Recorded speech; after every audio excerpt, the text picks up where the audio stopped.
Ukraine war జోన్లో day by day వ్యూహాలు మారిపోతున్నాయి. అమెరికా సపోర్టుతో రష్యాపై ఎదురుదాడుల్లో కీవ్ వేగం పెంచింది. మాస్కోకు మద్దతుగా నిలిచిన కిమ్ సైనికులను దొరికిన వారిని దొరికినట్టే హతమార్చింది. దీనికి కౌంటర్గా మాస్కో భారీ దాడులకు దిగింది. క్షిపణులు, డ్రోన్లతో యుక్రెయిన్ను ఉక్కిరిబిక్కిరి చేస్తోంది. సరిగ్గా ఇలాంటి సమయంలోనే బైడెన్ మరోసారి సీన్లోకొచ్చారు. ఇటీవల ప్రకటించిన $725 మిలియన్ ప్యాకేజీకి మించి మరో $988 మిలియన్ విలువైన ఆయుధాలిస్తామని యుక్రెయిన్ను మరింత ముందుకు తోశారు. ఈ నిర్ణయం యుద్ధ భూమిలో పెను విధ్వంసానికి దారితీస్తుందని రక్షణ నిపుణులు భావిస్తున్నారు. ఇంతకు యుద్ధ భూమిలో అసలేం జరుగుతోంది? అమెరికా అధ్యక్షుడిగా ట్రంప్ ఛార్జ్ తీసుకునే సమయం దగ్గర పడిన వేళ బైడెన్ ఆయుధ ప్యాకేజీలు ఎందుకిస్తున్నారు? జో బైడెన్ నిర్ణయం యుద్ధాన్ని ఎలా మలుపు తిప్పబోతోంది? పుతిన్ను మరోసారి రెచ్చగొట్టిన అమెరికా ప్రెసిడెంట్. కీవ్కు $988 మిలియన్ వెపన్స్ ప్యాకేజ్ ప్రకటన. బైడెన్ నిర్ణయం యుద్ధాన్ని ఎలా మలుపు తిప్పనుంది? ప్రపంచమంతా యుక్రెయిన్ రష్యా యుద్ధం ఎప్పుడు ముగిసిపోతుందా అని ఎదురుచూస్తోంది. భారత్, చైనా వంటి దేశాలు యుద్ధభూమిలో సంధి కుదుర్చుకునేందుకు చేయాల్సిన ప్రయత్నాలన్నీ చేశాయి. కాని ఒక్కరు మాత్రం యుద్ధం ముగించే కంటే రష్యాను ఓడించటంపైనే ఫోకస్ పెట్టారు. ఏం చేసైనా మాస్కో పతనాన్ని శాసించాలని తెగ ఆరాటపడిపోతున్నారు. అది అసాధ్యమని తెలిసి కూడా జెలెన్స్కీని పావుగా వాడుకుంటూ రష్యాపైకి ఎగదోస్తున్నారు. ఇది తెలియని యుక్రెయిన్ అధ్యక్షుడు రష్యాపై దాడులు చేసి తన దేశాన్ని ధ్వంసం చేసుకుంటున్నారు. ప్రపంచం మొత్తం క్రిస్మస్ వేడుకల్లో ఉన్న వేళ మరోసారి అదే జరిగింది. యుక్రెయిన్పై రష్యా భారీ దాడి చేసింది. యుక్రెయిన్లోని ఇంధన మౌలిక సదుపాయాలను లక్ష్యంగా చేసుకుని విరుచుకుపడింది. రష్యా క్షిపణి దాడిలో యుక్రెయిన్ ఇంధన మౌలిక సదుపాయాలు తీవ్రంగా దెబ్బతిన్నాయి. ఈ దాడిలో యుక్రెయిన్లోని థర్మల్ పవర్ ప్లాంటుకు భారీ నష్టం వాటిల్లింది. క్షిపణి దాడితో ప్రజలు మెట్రో స్టేషన్లో తలదాచుకున్నారు. యుక్రెయిన్పై బాలిస్టిక్తో సహా 70కి పైగా క్షిపణులను, 100కు పైగా డ్రోన్లను రష్యా ప్రయోగించింది. శక్తి, మౌలిక సదుపాయాలే లక్ష్యంగా చేసుకుని దాడులు చేసినట్టు జెలెన్స్కీ చెప్పారు.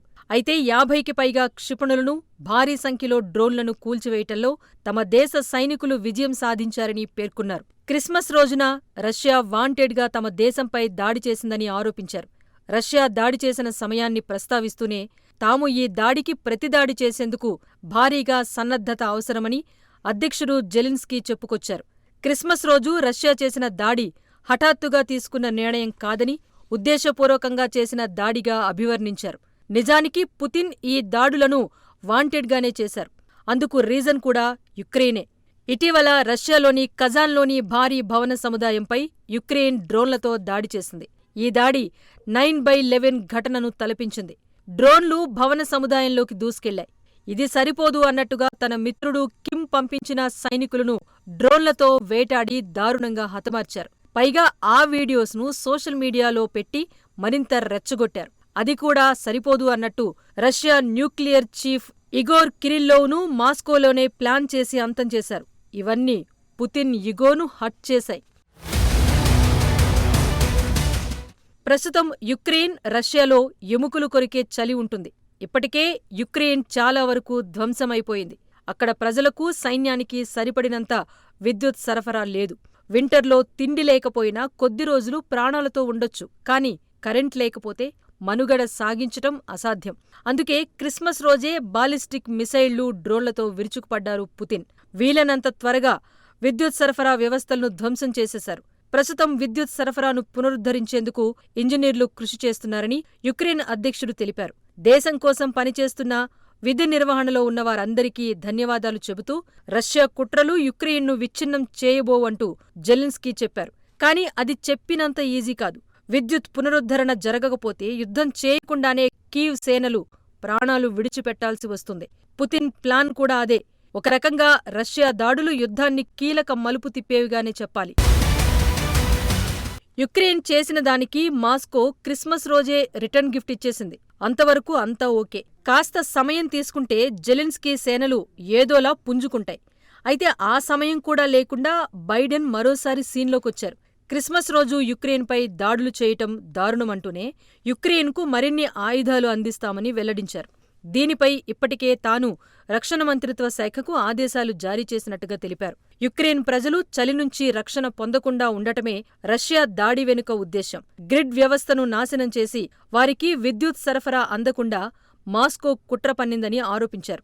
ఇప్పటికే $725 మిలియన్ ఆయుధ ప్యాకేజ్ను ప్రకటించగా దానికి అదనంగా మరో $988 మిలియన్ ఆయుధ సామగ్రిని ఇస్తామని బైడెన్ కార్యవర్గం హామీ ఇచ్చింది.